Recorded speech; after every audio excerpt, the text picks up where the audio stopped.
Dar un gusto personal de recibir a una gran amiga de muchos años, debe ser como 40 que no la veo, nos hemos encontrado. 38. 38, por ahí andamos. No es tanto, no es tanto. Bueno, con una de las grandísimas, inmensas narradoras, escritoras que tiene la República Argentina.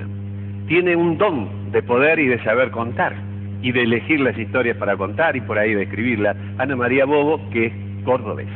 Así ¿Cómo estás, es. Ana? Buen día. Buen día, feliz cumpleaños por el programa. Ana, ¿cómo está? De San Francisco de Córdoba. Córdoba, una muchacha del este. Una muchacha del este, sí. 20 kilómetros hacia Córdoba ya empieza la tonada, pero viste que nosotros estamos más cerca de Santa Fe y no tenemos. Entonces no es que uno reniegue de la tonada, que a mí me encanta, sino que no la tenemos. No la tenemos. Bueno, Ana, vos sos, ¿cómo te consideras? ¿Narradora o escritora? ¿O en qué lugar te sentís más cómoda? Yo cuando digo que soy narradora de historias, abarco los dos soportes, ¿no? Sí. La de la narración oral y la de la escritura, pero en principio empecé contando cuentos de otras autoras y de otros autores.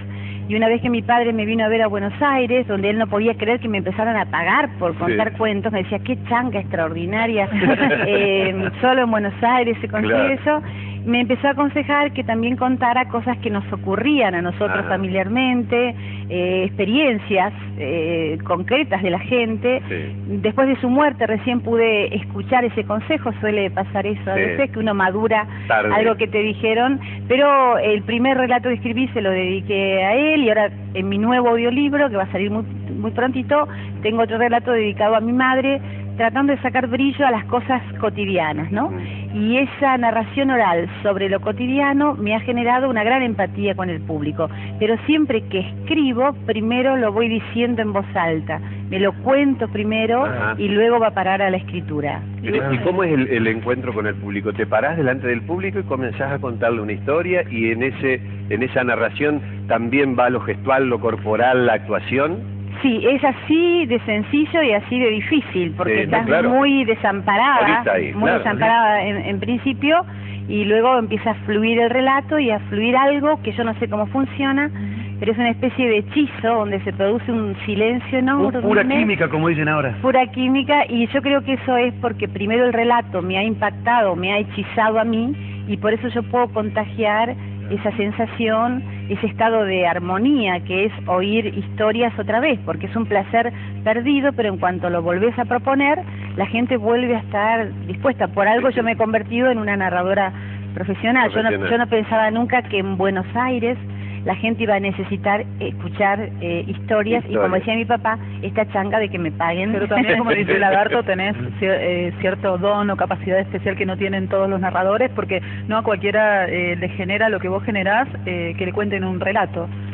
Bueno, es increíble lo que se genera. Te agradezco. Sí, se genera algo de una vibración y de un nivel de emoción y de humor muy intenso. O sea, yo no es que reciba, bueno, muy lindo, me gustó, sino que recibo los abrazos de la gente, la conmoción. Capaz algo que el silencio, pero muy sentido. Bueno, el silencio es una música muy bella. Espectacular. Es la más hermosa de todas, la prefiero, te diría, al aplauso. Y ese abrazo afectuoso y en silencio creo que tiene más valor que a lo mejor. Mil felicitaciones. Sí, absolutamente, porque es tan palpable y tan sincero el silencio. ¿Viste? Cuando la gente se distrae es inevitable el murmullo. Y ahora vuelvo, bueno, de la mano del Colegio Mark Twain, que me invitó a celebrar con su comunidad y abierto también a la comunidad de Córdoba este encuentro o este reencuentro con el placer perdido de que nos cuenten. Y la narración ¿Y cómo va a ser lo que vas a presentar ahora en el Mark Twain?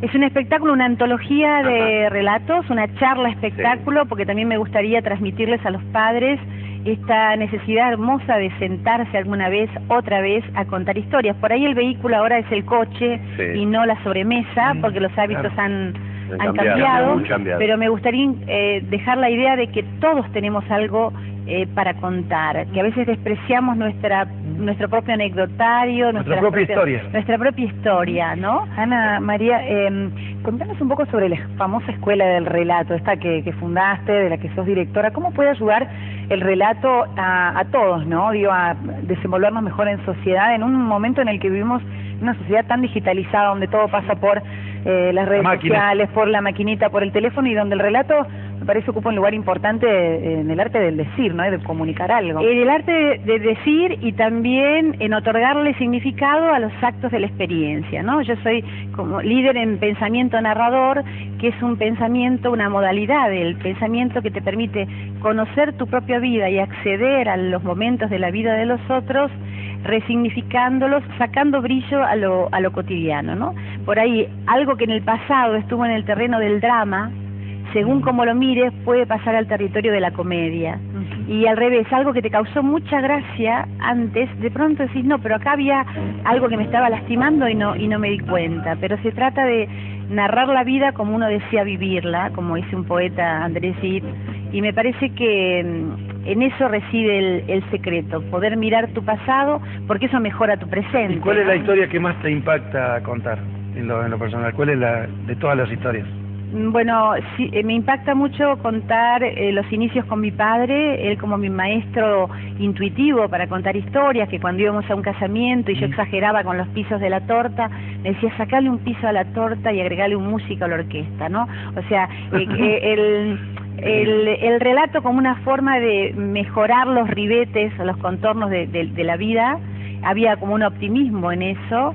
Y bueno, y tantos otros, me encanta un cuento de los monjecitos en una isla de Tolstoy, que mañana lo voy a contar, me encantan los cuentos de Ángeles Mastretta, en general todo el repertorio que tengo lo puedo defender. Desopilante de una ex compañera de colegio que escribía muy lindo. Más lindo que vos. Vida interior, escribía muy bonito y me arruinó mi letra porque yo quise imitarla y me quedó, viste, en la mitad del camino. En la mitad del camino. Y aún hoy se lo reprocho, y para colmo me entero de que ella envidiaba la mía antes de que yo la cambie. Claro, así que y que partís de cosas tan simples y como vos decís, de la vida cotidiana, y que terminan también causando emoción en el público. Y mucha identificación, mucha risa, porque el día que te anuncian que vas a escribir con tinta y que va a ser con el dictado del poema de las 12 espigas, ya en la noche anterior estás durmiendo mal, o yo, por lo menos en mi caso, ¿no?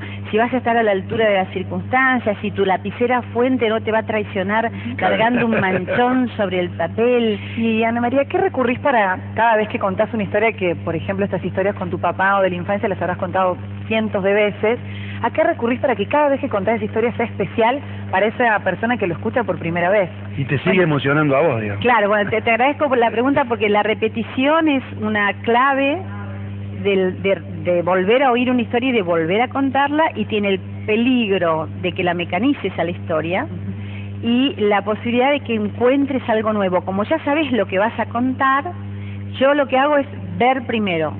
Primero me instalo, veo, siento los olores y lo vuelvo a contar, y en ese recorrido es muy probable que descubra que ese ropero que describí 1000 veces encuentre que en el llaverito había una manchita de óxido que una vez mi abuela, ¿entendés? Claro. Puede ser que yo encuentre, y no redescubriendo. significa que yo agregue eso al texto.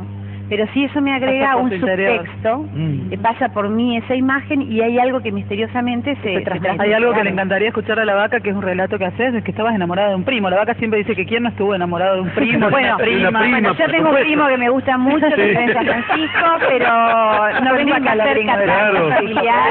En realidad, Uno esperaba la fiesta de fin de año, aunque sea para abrazarla, Claro.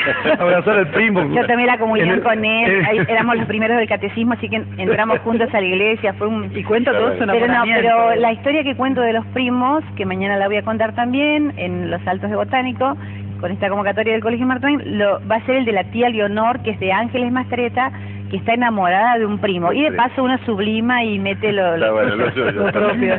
Y hay una, perdona, digo, hay una cosa en vos que también es muy espiritual. Digo, vos todas las mañanas te levantás y haces como un ritual que te enseñó una tía. A mi tía andaluza, que fue una gran musa, una tía inesperada que encontré en el pueblo de mi abuelo, que era la narradora oficial del pueblo. Yo no lo sabía, fue antes de que yo empezara a ser narradora profesional. Se llamaba Ana María, tenía 87 años, iban a su reja los niños por chascarrillos, decía las viejitas del pueblo decían, van a su reja los niños por chascarrillos, las jóvenes por copla, las viejas por oraciones. Y le mandó a mi madre una carta muy hermosa con una oración que ella decía al levantarse, que habla de recibir la luz del día, ¿no? Bendita sea la luz del día y el Señor que nos la envía. Y yo le puse música de Gypsy King y quedó una cosa muy salerosa, quizás un poco más sensual que el modo en que lo rezaban las viejitas del pueblo. Y eso va a estar en mi próximo audiolibro también, Encuentros de Humor y Amor, y lo voy a hacer mañana. Me estoy comprometiendo a tantas cosas para mañana, pero bueno, las voy a cumplir. Va a haber que ir, es mañana. Palabra de narradora que no es palabra de cuentera. Sí, mañana a las 19:30 en el Alto Botánico, que es en Chancay al 600, con entrada libre y gratuita. Si pueden ir, muy bueno, sí. Van a ver a una talentosa argentina que la verdad que la recomendamos. Yo en lo particular estoy muy contento de... Yo también, muy conmovida de volver a verte. Recuerdo las canciones en inglés que cantabas. Muy Y si te pencil, dices... La sigue cantando. Sigue cantando. Las canta acá a la mañana. Cantando acá a la mañana inglés con él. Bueno, muchas gracias, Ana María. Gracias a todos y Un feliz placer cumpleaños. inmenso. Un Gracias. placer inmenso.